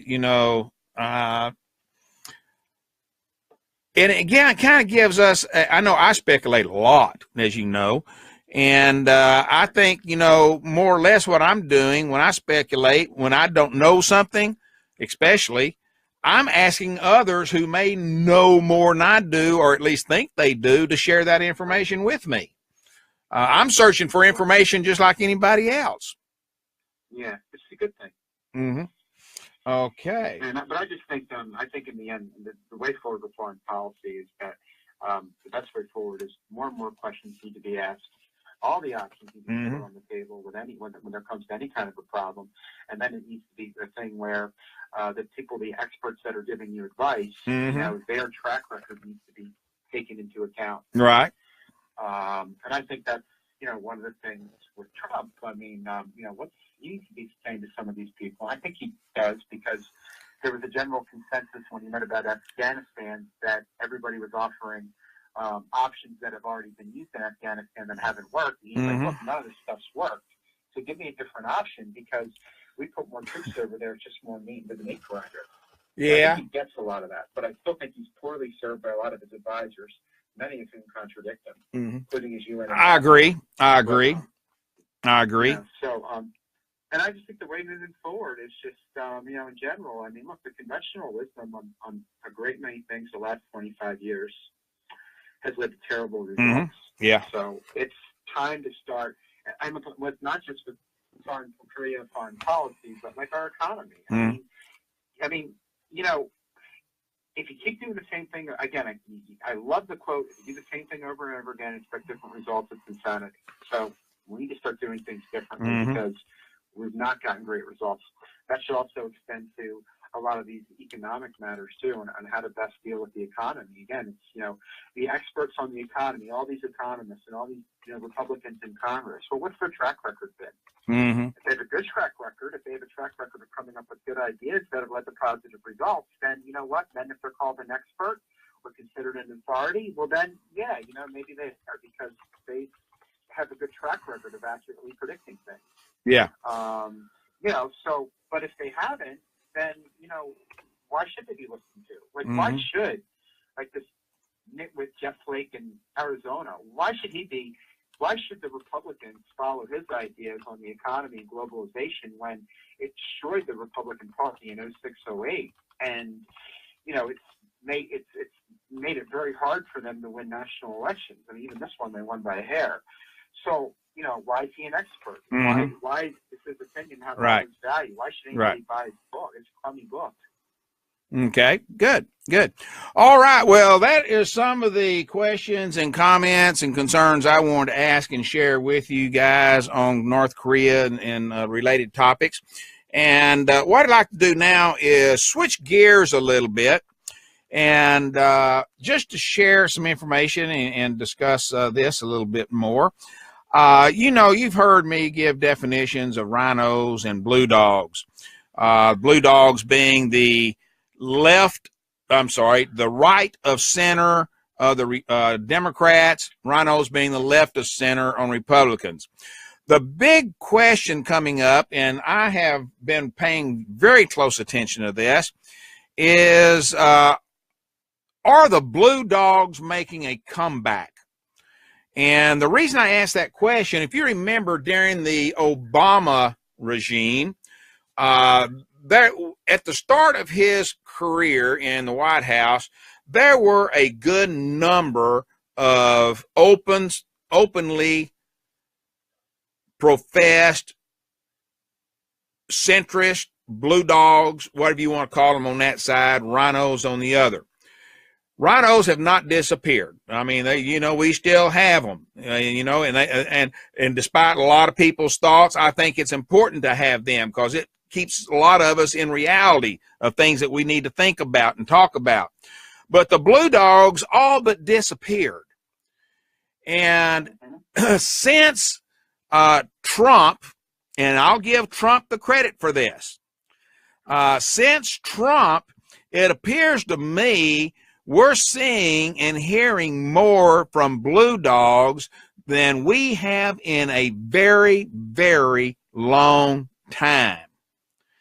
You know, there was a thought that the Blue Dog Coalition had been disappearing, that it was a non-viable entity of the Democrat society anymore.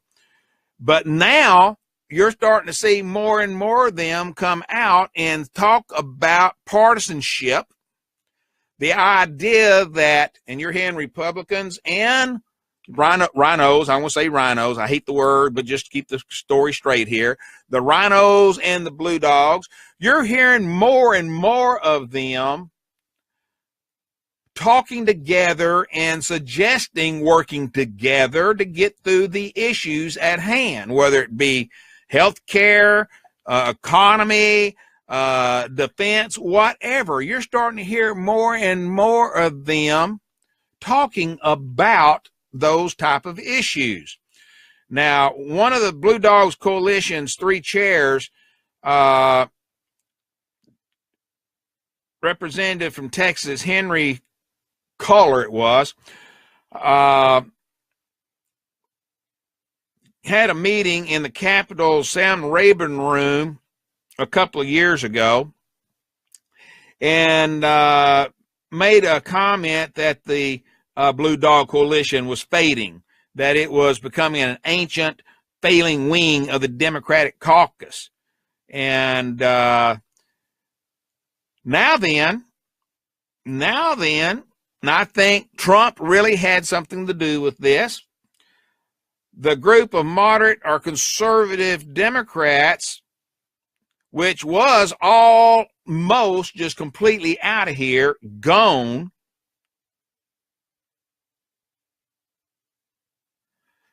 back in 2010 elections, a lot of them lost their place, okay? But they have been rebuilding. They have been coming back. And I think that the Democrats are at the point now in their scheme of things, they're worried. I mean, give it to Donald Trump. Now, whether you hate him or you like him or whatever in between, you know, he has made some people scared on both sides of the fence.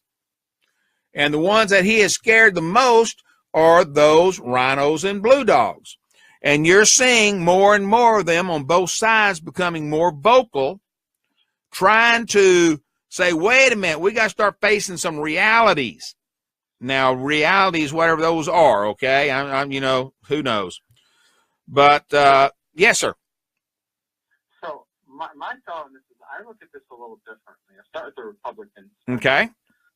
See, I don't look at it as, you know, quote, real conservatives versus rhinos.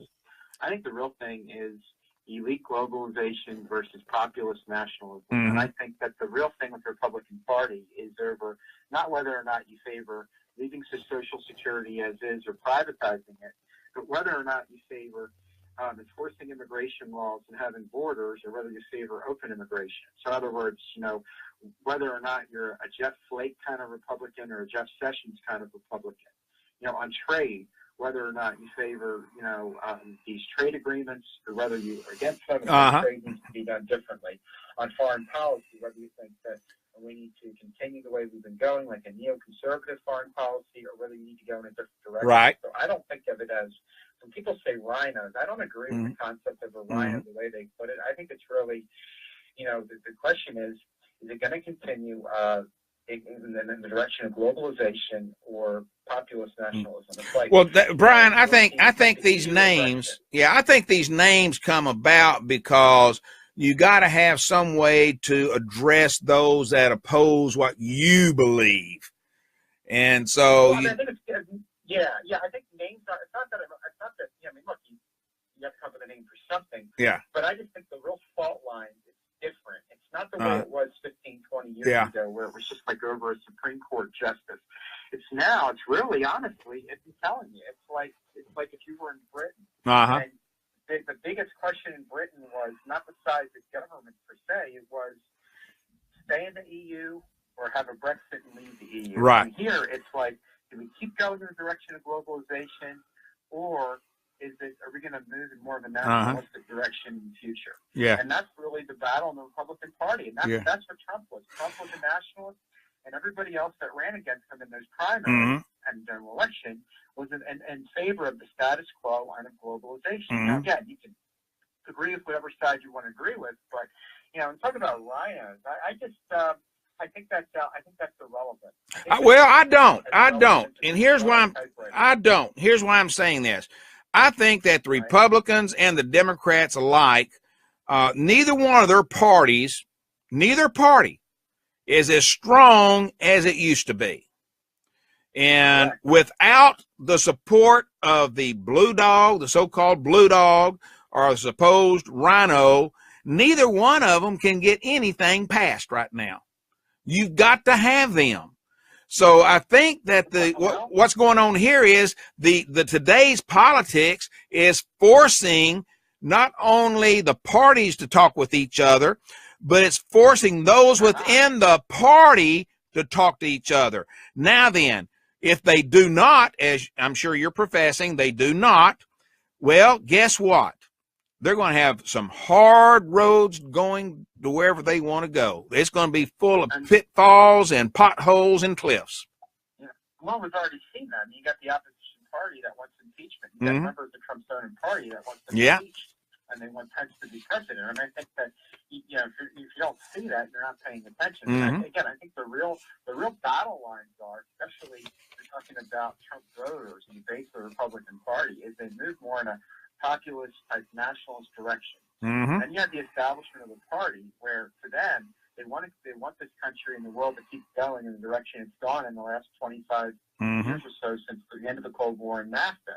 And you have more and more people saying, you know what, there's nothing for me in it. I'm tired of all this stuff. We're tired of the wars. Yeah. We're tired of losing all of our manufacturing. We're tired of the open borders and the cultural implications of it.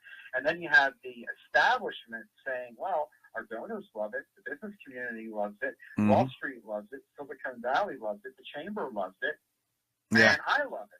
Yeah. I mean, well, let me. That to me is the battle. Yeah. Well, let me give. I'm telling you, it's not about whether or not you want to privatize Social Security anymore. A lot of people, honestly, and a lot of people that voted for Trump could care less about that.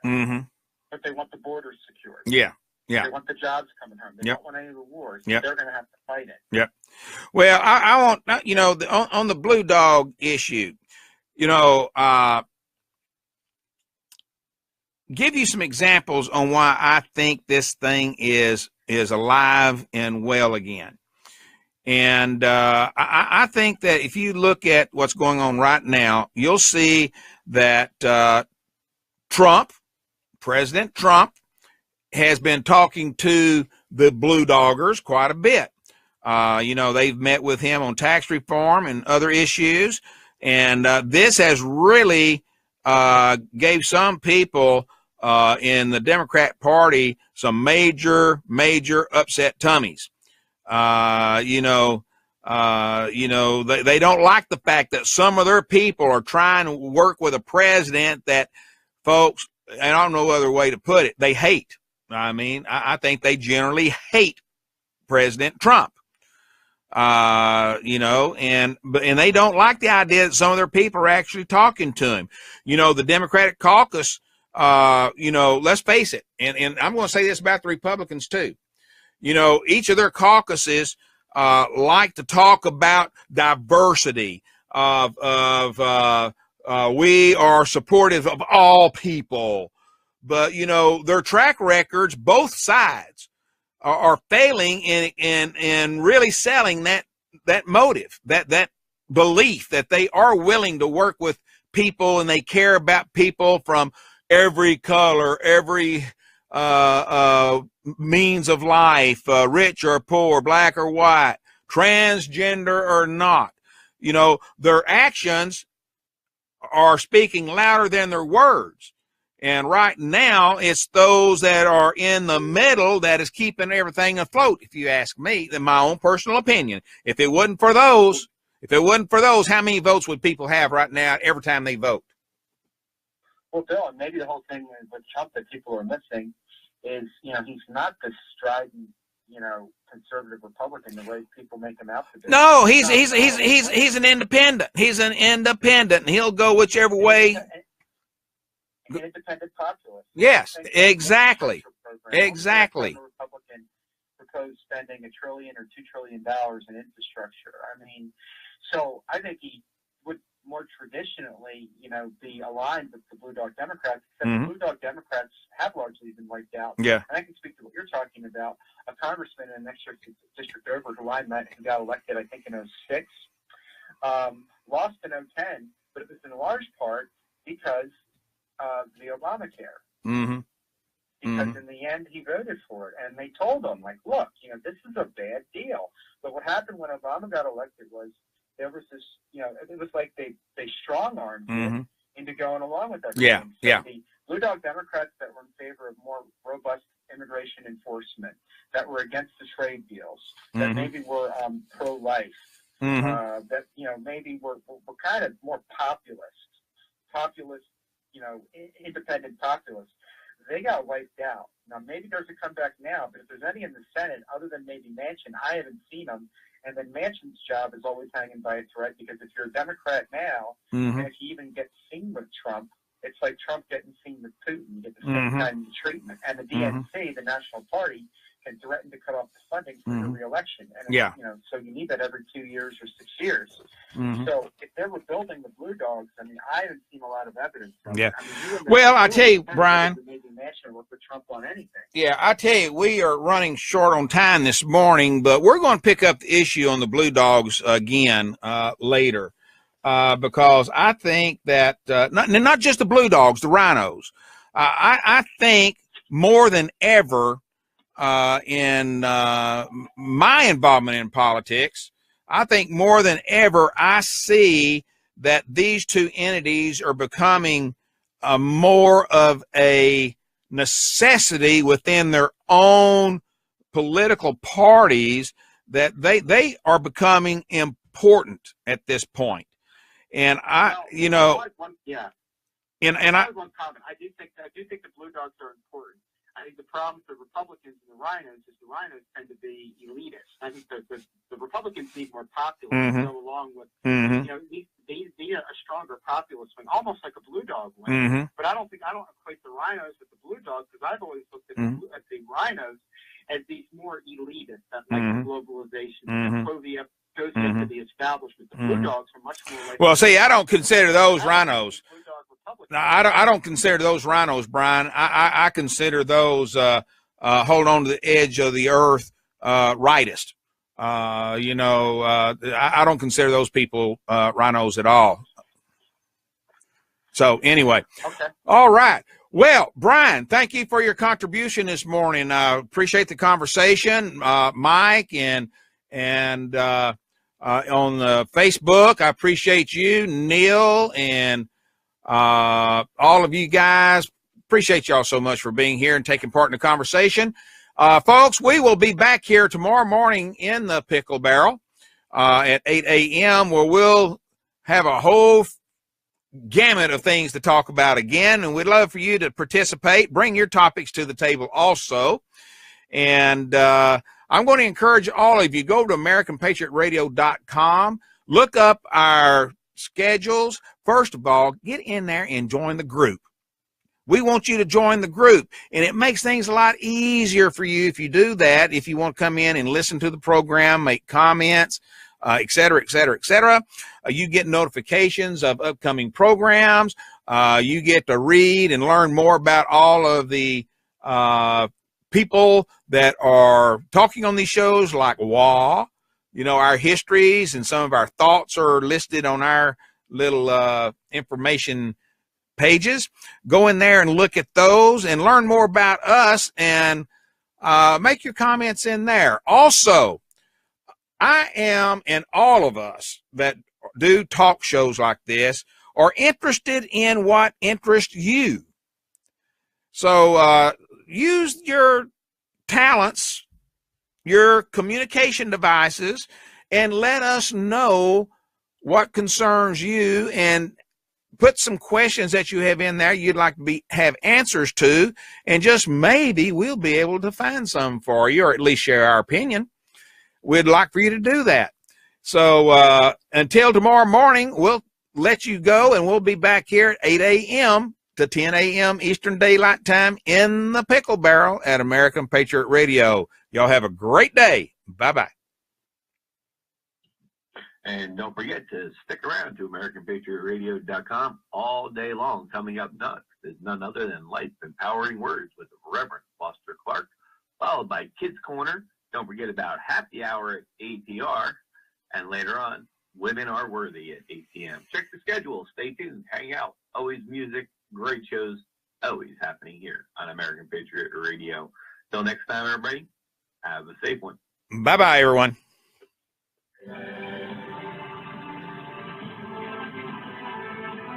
Thanks for joining us. You've been in the Pickle Barrel with author, speaker, commentator, and show host, Bill Pickle. You are listening to American Patriot Radio.